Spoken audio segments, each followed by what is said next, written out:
দর্শক, সাঁতারু এরিক মুসাম্বানির নাম হয়তো আপনারা শুনেছেন। ইকুয়েটরিয়াল গিনির সাঁতারু মাইকেল ফেলপসকে যেমন মানুষ মনে রাখবে তার অনন্য রেকর্ডের জন্য, এরিক দ্য ইলকেও মানুষ মনে রাখবে। কারণটা অবশ্য একটু ভিন্ন, কারণ 2000 অলিম্পিকে তিনি সর্বোচ্চ সময় নিয়ে 100 মিটার ফ্রি স্টাইল সম্পন্ন করেছিলেন, 1 মিনিট 52 সেকেন্ড। অবিশ্বাস্য। আর তার নামটা মানুষ মনে রাখবে কারণ এই কীর্তিটা তিনি গড়েছিলেন অলিম্পিকে। আসলে অলিম্পিক ব্যাপারটা এত বিশাল যে যে কোনো ঘটনা, সেটা হোক না সবচেয়ে খারাপ টাইমিংয়ের, সেটাও কিন্তু একজন ক্রীড়াবিদকে অমরত্ব এনে দিতে পারে। আজকে জেবি গ্রুপ বিয়ন্ড দ্য গ্যালারিতে আমরা অবশ্যই অলিম্পিক নিয়ে কথা বলবো, কারণ কিছুক্ষণ আগেই কিন্তু ব্রাজিলের রিও ডি জেনেরোতে অলিম্পিকের উদ্বোধনী অনুষ্ঠান হয়েছে। এবং আজকে যার সাথে কথা বলবো তিনি নিজে বেশ কয়েকটি অলিম্পিক কাছ থেকে দেখেছেন এবং বাংলাদেশের এই ক্রীড়া জগৎটাকে খুব ভালো করে তার চেনা। পরিচয় করে দেওয়ার দরকার নেই, তাও দিতেই হয়। বিশিষ্ট ক্রীড়া গবেষক এবং ক্রীড়া লেখক ইকরামুজ্জামান ভাই। ইকরাম ভাই, অনেক ধন্যবাদ। যে শুরুতে একটু ছোট করে জানতে চাই যে অলিম্পিকের এই বিশালত্বটা, the greatest show on earth, এটা একটা অলিম্পিকে আসলে যে জিনিসটা সবচেয়ে বড় কাজ করছে সেটা হচ্ছে এই ভাবাবেগ, এই আবেগটা।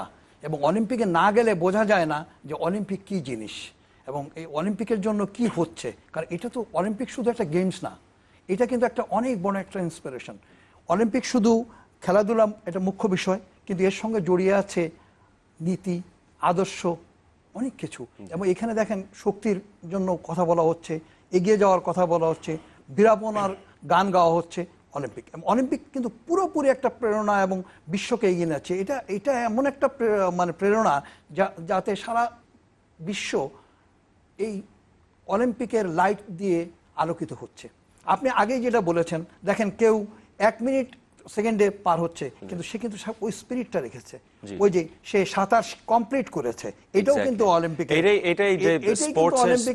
স্পিরিটটা একটা বিরাট ব্যাপার হয়ে দাঁড়িয়েছে। এখন আমরা যে জিনিসটা লক্ষ্য করছি, এখন সমস্ত বিশ্বে আপনি চিন্তা করেন, এখন রিওতে আস্ত বিশ্বটা যে উপস্থিত হয়ে গেছে, ক্ষুদ্র বিশ্ব। আপনি চিন্তা করেন যে অলিম্পিক এমন একটা জিনিস, মানে একটা আন্দোলন বা একটা প্ল্যাটফর্ম যেটা জাতিসংঘ পারে নাই, কিন্তু ওটা পারা গেছে। আজকে রিওতে আপনি দেখেন পুরো বিশ্ব এক হয়ে দাঁড়িয়ে রয়েছে, 200-র বেশি দেশে, হ্যাঁ 200-র বেশি আছে। এবং সবচেয়ে বড় কথা হয়েছে, এখন বিশ্বের কি অবস্থা চলছে, বিভিন্ন দেশে বিভিন্ন ধরনের অবস্থান চলছে। এখন যুদ্ধ হচ্ছে, এখানে হচ্ছে, ওখানে হচ্ছে, আইন শৃঙ্খলার অবনতি হচ্ছে, এটা হচ্ছে। কিন্তু তারপরে আপনি দেখেন সমস্ত বিশ্বের যুব শক্তির প্রতিনিধিরা ওখানে গেছে এবং ওখানে তাদের আমরা কি দেখব, দেহের সৌন্দর্য দেখব, মানবিক সৌন্দর্য দেখব, সবকিছুই ওখানে দেখব। ইকরাম ভাই, আরো একটা ব্যাপার যেটা সব সময় বলা হয় যে অলিম্পিকের স্পিরিট হচ্ছে অংশগ্রহণই মূল কথা। একজন অলিম্পিকে যিনি পার্টিসিপেট করেন তিনি কিন্তু সারা জীবন বলেন যে তিনি একজন অলিম্পিয়ান এবং এটা একটা বিশাল সম্মানের ব্যাপার। তারপরেও আজকে আমাদের প্রসঙ্গ যখন চলে আসে, পার্টিসিপেশনের পাশাপাশি সেই 84 লস অ্যাঞ্জেলেস অলিম্পিক থেকে আমরা পার্টিসিপেট করে আসছি। আজকেও আমাদের দেশ সেরা গলফার সিদ্দিক আমাদের ফ্ল্যাগ বহন করলেন। প্রত্যাশা থাকে কিন্তু একটা মেডেলের, যে কখনো না কখনো হয়তো পদক তালিকায় বাংলাদেশের নামটা দেখব। আসলে এই কথা বলার আগে না একটু পিছনে চলে যাওয়া ভালো। আমরা বাংলাদেশ স্বাধীনতার পর থেকে 1972 সালের থেকে আমাদের অলিম্পিকের সঙ্গে সম্পৃক্ততা, সেটা কিভাবে হয়েছে? প্রথম আমরা 1972 সালের সেই মিউনিক অলিম্পিকে আমাদের দেশ থেকে পার্টিসিপেট করেছেন কাজী আনিসুর রহমান সাহেব। উনি বিশিষ্ট ক্রীড়া সংগঠক ছিলেন, ওটা পর্যবেক্ষক হিসেবে উনি গিয়েছিলেন। এবং এটা অলিম্পিকের মিছিলে কিন্তু আন্দোলনের মিছিলে এবং এগিয়ে যাওয়ার মিছিলে কিন্তু বাংলাদেশ 72 সালেই যোগ দিয়েছে। 71 সালে আমরা স্বাধীন হয়েছি, যোগ দিয়েছে 72 সালে। তারপরে 76 সাল আসছে, 76 সালেও কিন্তু আমরা পার্টিসিপেট করেছি। আমাদের কর্নেল আব্দুর রহমান, তারপরে ফ্লাইট লেফটেন্যান্ট রুস্তম আলী এবং সুমিত রয়, 3 জন ছিলেন পর্যবেক্ষক। আমরা 80 সালে যাই নাই। 80 সালে আমরা সবাই জানি 80 সালে একটা বয়কটের ব্যাপার স্যাপার চলছিল, মস্কো অলিম্পিকে চলছিল, যার জন্য আমরা ওটা যাই নাই। 84 সালে কিন্তু প্রথম আমরা এই যে আপনারা যেটা বলছেন অ্যাথলেট নিয়ে, সেখানে সাইদুর রহমান ডন গেলেন এবং লস অ্যাঞ্জেলস অলিম্পিকে আমরা এই প্রথম উনি অলিম্পিয়ান হলেন। সাইদুর রহমান ডন ওয়াজ দ্য অনলি অ্যাথলেট, প্রথম যিনি পুরুষ অ্যাথলেট। এই ক্ষেত্রে কিন্তু আরেকটা কথা বলার দরকার হয়ে পড়েছে, যেটা অনেকেই মানে আমরা করি, সেটা হয়েছে যে মহিলা অ্যাথলেটদের মধ্যে প্রথম অলিম্পিয়ান কে হলেন? উনি হলেন আমাদের কাজী শাহানা পারভিন। শাহানা পারভীন বার্সেলোনা অলিম্পিকে প্রথম বাংলাদেশি মহিলা অ্যাথলেট হিসেবে উনি অলিম্পিয়ান হয়েছেন। এখান থেকে নিয়ে আপনি যদি দেখেন 84 সাল থেকে নিয়ে গত 2012 সাল বা এখন পর্যন্ত এই পর্যন্ত আমাদের 2012 সাল পর্যন্ত, কেন আমি বলছি এটারও একটা কারণ আছে, ওই 8টা অলিম্পিকে আমরা অংশগ্রহণ করেছি অংশগ্রহণের সুযোগ নিয়ে। এটা কেন হয়? এটা হচ্ছে ওয়াইল্ড কার্ড নামে একটা জিনিস আছে, যাদের সুযোগ নেই তাদেরকে ওয়াইল্ড কার্ড দেওয়া হয়, যারা মানে কমপ্লিট করে করতে পারে না, যোগ্যতা ভিত্তিতে যারা যেতে পারে না তাদেরকে ওয়াইল্ড কার্ড দেওয়া হয়। এখন ওয়াইল্ড কার্ড কেন দেয় অলিম্পিক? অলিম্পিক চায় সবাইকে নিয়ে থাকতে, সবাইকে অনুপ্রাণিত করতে, সব দেশের পার্টিসিপেশন তারা চাচ্ছে। এই ক্ষেত্রে আমরা সেই ওয়াইল্ড কার্ড নিয়ে অংশগ্রহণ করেছি এবং ওই 84 সাল থেকে নিয়ে 2012 সাল পর্যন্ত আমাদের অলিম্পিয়ানের সংখ্যা দাঁড়িয়েছে 33 জন এ পর্যন্ত। ওই সময় আমি কিন্তু 16 কথা বলিনি, ওটা বলবো। এর মধ্যে আবার সবচেয়ে ভাগ্যবান একজন আছেন, উনি কিন্তু একজন মহিলা সুইমার, উনি ডলিয়া, উনি 3টা অলিম্পিকে পর পার্টিসিপেট করেছেন আমাদের দেশের সুইমার, 2000, 2004, 2008 এই করলেন।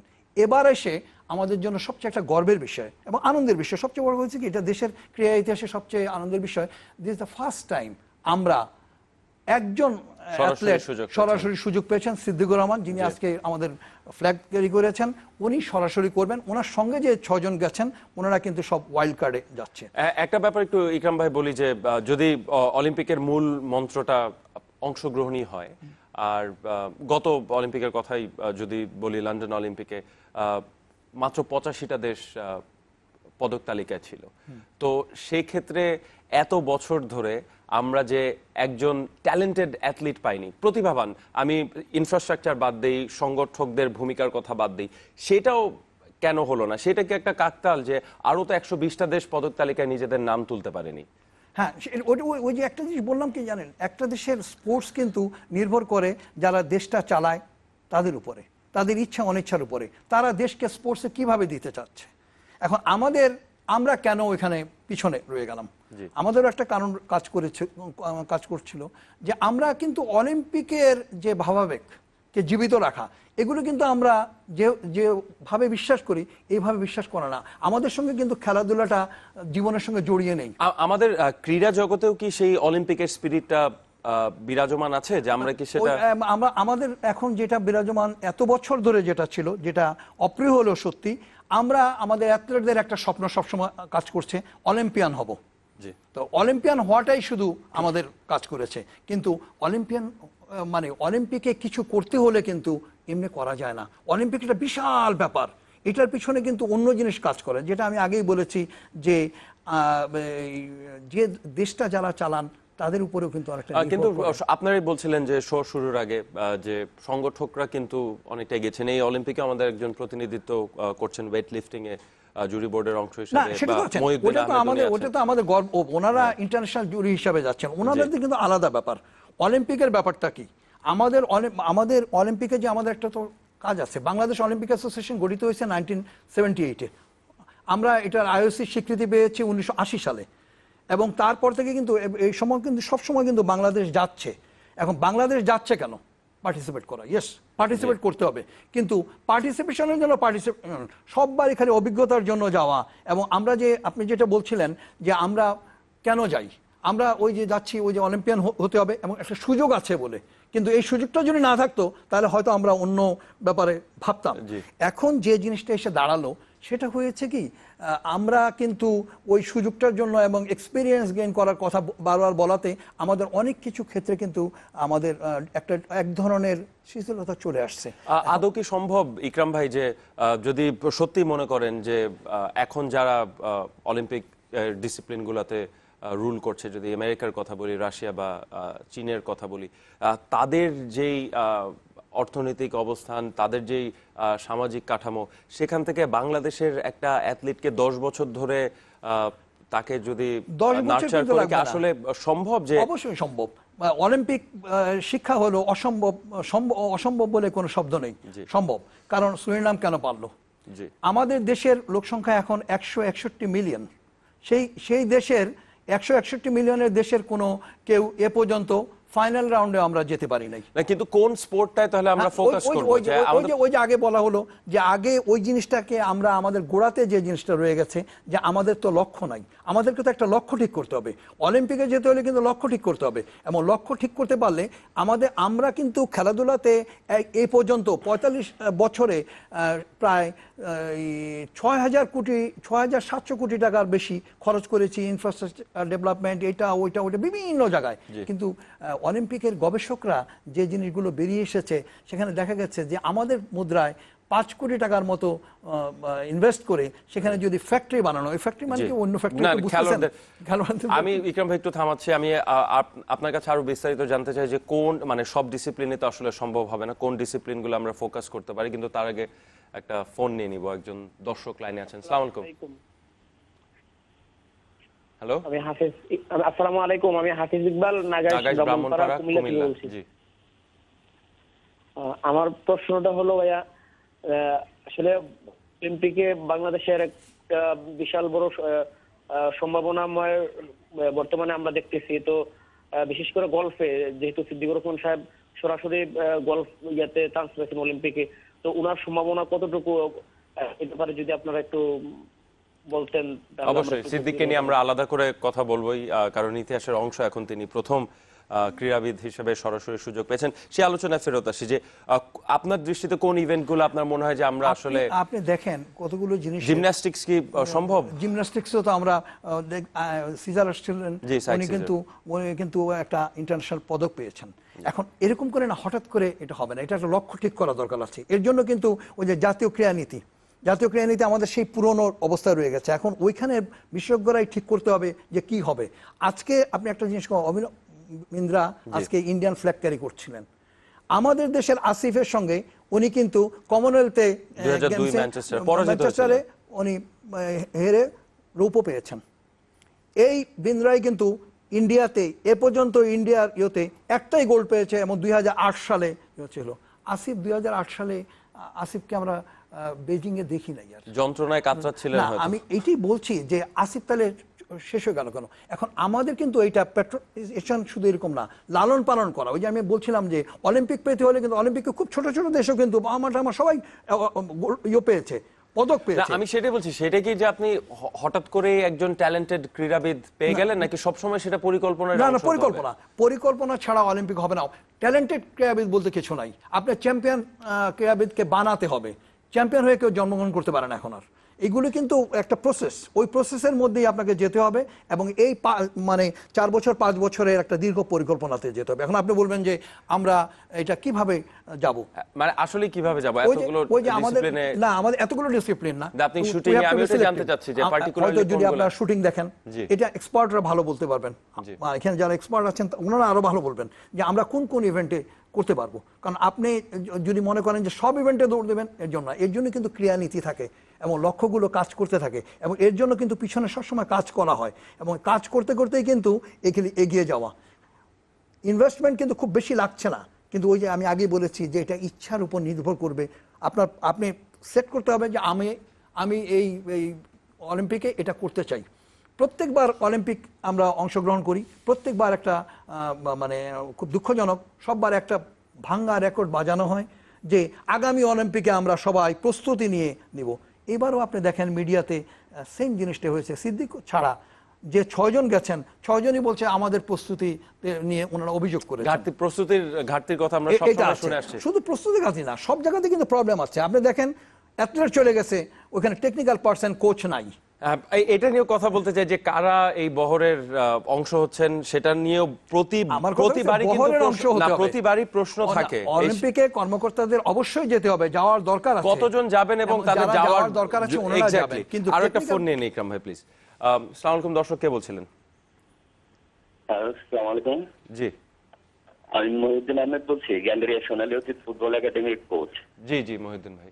আমি তৃণমূল পর্যায়ে খুদে ফুটবলারদের প্রশিক্ষণ দিই, কিন্তু আমাদের এই যে অলিম্পিকে আমরা 84 সাল থেকে অংশ নিচ্ছি, কোথাও আমরা কোনো সাফল্য পাচ্ছি না।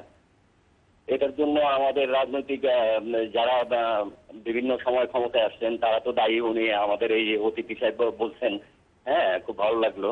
আসলে ওনারা খেলাধুলার পেছনে তাদের কোনো আন্তরিকতাই দেখতে পাচ্ছি না। যেমন আমাদের এই গান্ডিয়া দুঃখলা মাঠে তৃণমূল পর্যায়ে এখান থেকে ন্যাশনাল সহ বিভিন্ন আন্তর্জাতিক মানের খেলোয়াড় এখান থেকে উঠে আসছে, কিন্তু আজকে স্থানীয় খেলার মাঠটা খেলার সম্পূর্ণ অনুপযুক্ত।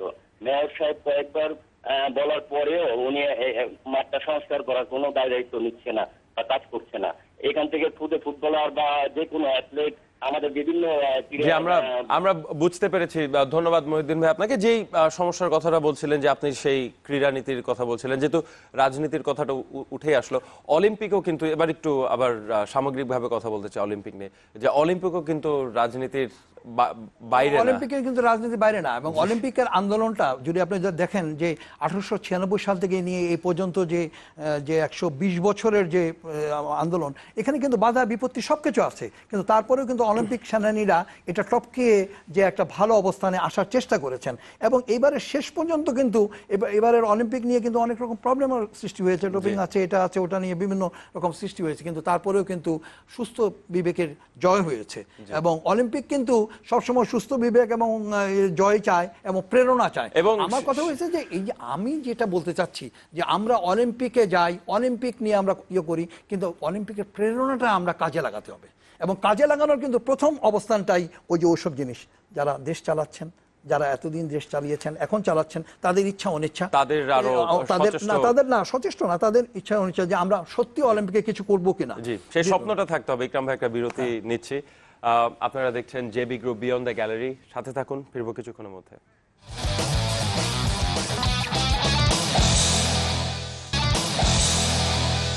দেখছেন JB group beyond the gallery এবং আজকে অলিম্পিক নিয়ে কথা বলছি। সাথে আছেন ক্রীড়া গবেষক ইকরামুজ্জামান ভাই এবং ইতিমধ্যে একজন অনেক অনেক বিশেষ অতিথি আমাদের সাথে যোগ দিয়েছেন। অলিম্পিক নিয়ে কথা বলছি, আর একজন অলিম্পিয়ান থাকবে না সেটা তো হতেই পারে না। বাংলাদেশকে প্রতিনিধিত্ব করেছেন, অনেকেই চেনেন, নামটা তো আমরা ছোটবেলা থেকেই জানি, সাইফুল আলম চৌধুরী, রিঙ্কি ভাই। ধন্যবাদ রিঙ্কি ভাই। একটু আপনাকে ব্যাকগ্রাউন্ড বলি যে আমরা কথা বলছিলাম যে বাংলাদেশের অলিম্পিক পদক সম্ভাবনা নিয়ে, এবং বারবার উঠে আসছে শুটিং এর কথাই। আপনি শুটিংয়ে বাংলাদেশের সেরা ছিলেন, এক সময় অলিম্পিকে প্রতিনিধিত্ব করেছেন। জানতে চাই যে আসলে যারা অলিম্পিক পদক জিতছেন তাদের সাথে আমাদের শুটারদের পার্থক্য কতটুকু, এবং এই ব্যবধান ঘোচানো কতটুকু সম্ভব? আসলে পার্থক্য খুব একটা বেশি নাই, কারণ বর্তমানে বাকি তার যে স্কোর, আমাদের বাংলাদেশে যে স্কোর করছে, আপনার ওয়ার্ল্ড বেস্ট শুটারেও একই স্কোর তারা করতেছে, তারা প্র্যাকটিসে করতেছে, তারা কম্পিটিশনে যেও ওইটাই করছে, যার ফলে তারা পদক পাচ্ছে। কিন্তু আমাদের হয়ে গেছে যে বাকির কম্পিটিশনে যে একটু স্কোরটা কমে যাচ্ছে। বিগত বেশ কয়েকটা কম্পিটিশন ওয়ার্ল্ড কাপ করেছে। এটা মনস্তাত্ত্বিক সমস্যা? হ্যাঁ, এটা গেমটাই তো আসলে এটা মানে মানসিক গেম, এটা মানে মনের খেলা এটা। সেই ক্ষেত্রে ওই জায়গাটা হয়তো ওর একটু দুর্বলতা আছে, যেটাকে ওভারকাম করার জন্য ইতিমধ্যে ফেডারেশন চেষ্টা করছে, এবং ওর গেম টেম্পারমেন্টটা বাড়ানোর জন্য অনেকগুলো গেম। বাকি সেরা স্কোরে কি আমরা তাকে এবার ফাইনালিস্ট হিসেবে অন্তত দেখার আপনার প্রত্যাশা কি বাকির থেকে? অবশ্যই, কারণ ও যে স্কোর এখানে করেছে এবং শেষ দিন পর্যন্ত যেটা মেরে গিয়েছে, তার থেকে যদি ওখানে ও 1-2 পয়েন্টও কম মারে, তাতেও আমরা আশা রাখি যে ও বেস্ট অফ 8 আসবে ফাইনালে। ইকরাম ভাই, সেটাও কিন্তু বাংলাদেশের জন্য বিশাল একটা অর্জন হবে। এটা কিন্তু সাংঘাতিক ব্যাপার। দেখেন, উনি তো টেকনিক্যাল পার্সন জানিয়ে উনি কাজ করতেছিলেন বাকিকে নিয়ে, বিদেশি কোচের সঙ্গেও তো উনি আছেন। এখানে কি ব্যাপার, এখন আমাদের শুধু হলো, হ্যাঁ আমাদের হয়তো ইনফ্রাস্ট্রাকচারে একটু অত আধুনিক না, ওই অবস্থা না, কিন্তু বাকির মানসিক ব্যাপারটা যেটা নিয়ে ওনারা বোস্ট আপ করার চেষ্টা করতেছিলেন, বাকি নিজেও বারবার বলছে যে আমার মানসিক অবস্থা যদি ঠিক থাকে, কারণ খেলাটা তো ওই রকম। উনি ওনার স্ত্রী দুজনই তো বাংলাদেশের সেরা শুটার, কিন্তু ব্যাপারটা কিন্তু ওইখানে দাঁড়াচ্ছে। এখন শুধু আমরা যেটা বলা হয়েছে যে শুটিং ছাড়াও অন্যগুলো যেগুলো আসা উচিত আমাদের, সেগুলো কিন্তু বের করার দায়িত্বটা হয়ে গেছে কিন্তু বিশেষজ্ঞরা কিন্তু এগুলো তৈরি করবেন। এবং এর জন্যই কিন্তু আমি বারবার বলছিলাম যে ক্রীড়া নীতিটা আবার রিভাইজ করে ঠিক করা উচিত। অনেক বছর আগে যেটা রেখে দিয়েছেন, এই জায়গায় ভবিষ্যৎ আছে, এই জায়গায় ভবিষ্যৎ নাই, এগুলো নাই, এটা চেঞ্জ, পরিবর্তন হচ্ছে, দুনিয়া পরিবর্তন হচ্ছে। কারণ অলিম্পিক করব, অলিম্পিকের ইন্সপিরেশন নিব, সারা দেশ অলিম্পিকের জন্য এখন সবাই আমরা তাকিয়ে আছি আমাদের জনের দিকে। এবং আমরা এই এত বছর ধরে পার্টিসিপেট করছি, এবার 32 বছর হয়ে গেল। জি। এটা তো একটা আমাদের বিরাট ব্যাপার। দেখেন ম্যান পাওয়ার ইউটিলাইজেশন যদি আপনি বলেন, আমি যেটা বারবার বলতে চাচ্ছি যে ম্যান পাওয়ার ইউটিলাইজেশন যদি হয়, এখন বাংলাদেশের 33% লোকের বয়সের সীমান যেটা আছে সেটাকে আমরা কাজে লাগাতে হবে। জি। এখন আমরা কিন্তু এটা করতে পারছি না, কিন্তু এখন আপনি বলবেন না অলিম্পিক বিরাট ব্যাপার, ওখানে ভাই হবে না। হবে না কেন? অন্যান্য দেশ কিভাবে পেরেছে? তারা তো ওখানে কারখানা বানিয়েছে, ওইখানে তারা ওইটাই যে খেলোয়াড় তৈরির কারখানাটা বানাতে জরুরি। আবার একটু রিঙ্কি ভাইয়ের কাছ থেকে শুনতে চাই যে একজন ক্রীড়াবিদ হিসেবে আপনি অ্যাটলান্টা অলিম্পিকে বাংলাদেশকে প্রতিনিধিত্ব করেছেন, যখন সেই হাঁটাটা বাংলাদেশের নাম ডাকা হয়, আপনি হাঁটছেন, এটা অনুভূতিটা কেমন? আমি নিশ্চিত যে ভাষায় প্রকাশ করা কঠিন। না, ওই সময় তো নিজেকে মানে অনেক সৌভাগ্যবান মনে হয়েছে, কারণ আমিও ওখানে দেশে প্রতিনিধিত্ব এবং ফ্ল্যাগ ক্যারি করেছিলাম। সেই ক্ষেত্রে ক্রীড়ার সর্বোচ্চ অঙ্গনে নিজেকে ওইভাবে দেখা, এটা অনেক সৌভাগ্যের ব্যাপার। কিন্তু সেটার পাশাপাশি আমাদের শুটিং থেকে আমরা যারাই গিয়েছি তাদেরই কিন্তু একটা প্রত্যাশা ছিল একটা ভালো রেজাল্ট করা, বিশেষ করে আমাদের যেই সিস্টেমটা আছে যে ফাইনালে ওঠা। জি। সেই ক্ষেত্রে আমরা হয়তো আগে কেউই এটা যেতে পারি নাই, যেখানে আমাদের পরবর্তীতে সাবরিনা, আসিফের সম্ভাবনাটা খুব বেশি ছিল, কারণ 2002 সালে আসিফ কমনওয়েলথ গেমসে বিন্দাকে হারিয়ে গোল্ড জিতেছিল। সেই বিন্দাই অলিম্পিকে যে গোল্ড মেরেছে, সুতরাং আসিফকে নিয়ে ওই সময় অনেক প্রত্যাশা ছিল সবারই। তো সেই প্রত্যাশা এখন আমরা বাকিকে ঘিরে দেখছি, কারণ বাকি আসিফ সেই সময় বিন্দার কাছে জিতেছিল, আসিফ বাকি এবার বিন্দার কাছে কমনওয়েলথ গেমসে হেরেছে। তারপরেও স্কোরের তারতম্য কিন্তু খুব বেশি না, সেটা কভার করা সম্ভব। রিঙ্কি ভাই একটা ফোন নিয়ে নিব, একজন দর্শক লাইনে আছেন। আসসালামু আলাইকুম। হ্যালো, বলছিলাম ঢাকা থেকে। তো আসলে আমার যেটা মনে হচ্ছে যে মানে আমাদের কিন্তু এখন বাংলাদেশে আমার মনে হয় যে সিনারিওটা একটু হলেও চেঞ্জ হচ্ছে। মানে আগে একটা সময় ছিল যে অলিম্পিক্সে খেলতে যেত, এমনি খেলতে যেত, মেডেলের কোনো আশা ছিল না। এখন কিন্তু মেডেলের আশা করছে, এবং যাদের মেডেলের আশা আছে তাদের পিছনে কিন্তু মনে হয় ইনভেস্টও করা হচ্ছে। যে বাকির পিছনে দেখলাম আমরা যে জার্মানি থেকে একটা কোচ আনা হলো এবং 6 মাস তার আন্ডারে ট্রেনিং করেছে। সাগর 1 বছরের জন্য থাইল্যান্ডে গিয়েছিল, এবং সাগর যে কথাটা করেছে যে সে সেমিফাইনালে খেলবে, যদি সে সেমিফাইনাল পর্যন্ত খেলতে পারে, হয়তো দেখা যাবে সাগরকে আগামী কমনওয়েলথ গেমসকে সামনে রেখে হয়তো তাকে আরো বেটার প্রশিক্ষণের জন্য পাঠানো হবে। আবার যদি সে ফেল করে তাহলে হয়তো তার ক্যারিয়ারটা যাই না শেষ হয়ে যেতে পারে। তারপরে আপনি দেখেন হকিতে পিটার গেহার্ড আসছে। তো আমার মনে হয় সব জায়গায় আস্তে আস্তে চেঞ্জ হচ্ছে। তো আমি বলতেছি এই চেঞ্জটা যদি কন্টিনিউ থাকে তাহলে হয়তো আমরা সামনে আরো ভালো করতে পারবো। আগামী কমনওয়েলথ গেমস এবং এশিয়ান গেমসে আমার মনে হয় আরো ভালো করতে পারবো। অনেক অনেক ধন্যবাদ। এরকম প্রত্যাশার কথা আসলে দর্শকদের থেকে আমরা শুনতে পাই না সবসময়, কিন্তু আমাদের ক্রীড়াবিদদের আমরা এটা কিন্তু সচেতনতা করি, স্পেশালি যখন অলিম্পিক আসে। হ্যাঁ, এটা সচেতনতার জন্ম হচ্ছে। এই যে একটু আগে যেটা বলছিলেন, চিন্তা করেন আজকে বিন্দ্রা ইন্ডিয়ান ফ্ল্যাগ ক্যারি করেছে, আজকে আসিফ কোথায় আছে? এখন আসিফকে কেন আমরা পারি নাই? বিভিন্ন কথা উঠতে পারে, বিভিন্ন কথা বলতে পারেন, কিন্তু এগুলো কিন্তু একটা প্রসেস। হঠাৎ করে কিন্তু সাগর 1 বছর ট্রেনিং করেছে, বা ওনারা শুটিংয়ে বাকিকে ট্রেনিং করাচ্ছেন, এখনো বিদেশি কোচ রয়ে গেছে, কিন্তু এইটার থেকে না। ইকরাম ভাই, সরি একটু ইন্টারাপ্ট করি, আসিফ পারেনি বা আসিফকে আমরা পরিচর্যা করতে পারিনি, কিন্তু 2002-এ ম্যানচেস্টারের পর মাঝখানে কোনো আসিফ আমরা তৈরি করতে পারিনি, সেটাও তো আমাদের এক ধরনের ব্যর্থতাই। ওই যে আমি বললাম যে আমাদের ওই লক্ষ্যটা নাই। আমরা কিন্তু একটা লক্ষ্য সেট করতে হবে। লক্ষ্য সেট করলে আপনি শুটিংয়েও লক্ষ্য সেট করেন, যেখানে সেট করেন 4 বছর। এখন আমরা বলছিলাম, উনি বলছেন যে আমার খুব ভালো লাগলো যে উনি অ্যাটলিস্ট থাইল্যান্ডের এগুলো ফলো করেছেন। থাইল্যান্ডে 1 বছরে এটা অলিম্পিক প্রোগ্রাম 1 বছর করা হয়েছে, কিন্তু এই ওই সাগর কিন্তু যাওয়ার আগে বলেছে তার ট্রেনিং হয় নাই, সবাই বলেছে, এক্সেপ্ট সিদ্দিক ছাড়া সবাই বলেছে।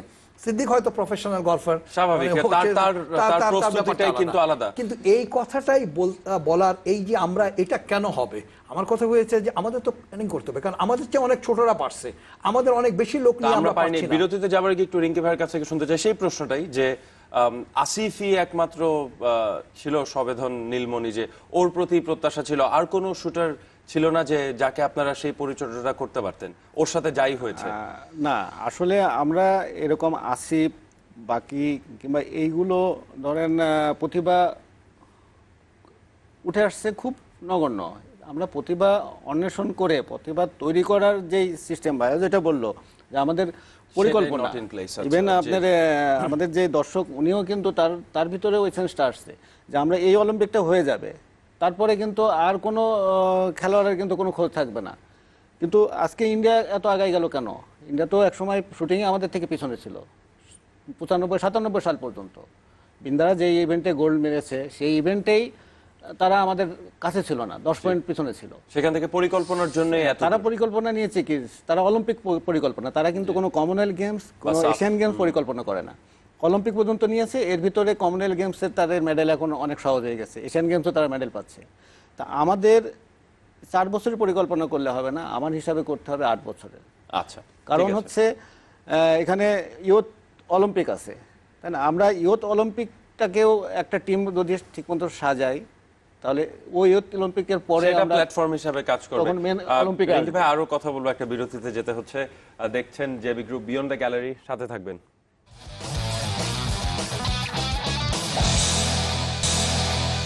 দেখছেন বিয়ন্ড দ্য গ্যালারি এবং আমাদের সাথে আছেন অলিম্পিয়ান সাইফুল আলম চৌধুরী রিঙ্কি এবং ক্রীড়া গবেষক এবং ক্রীড়া লেখক ইকরামুজ্জামান ভাই।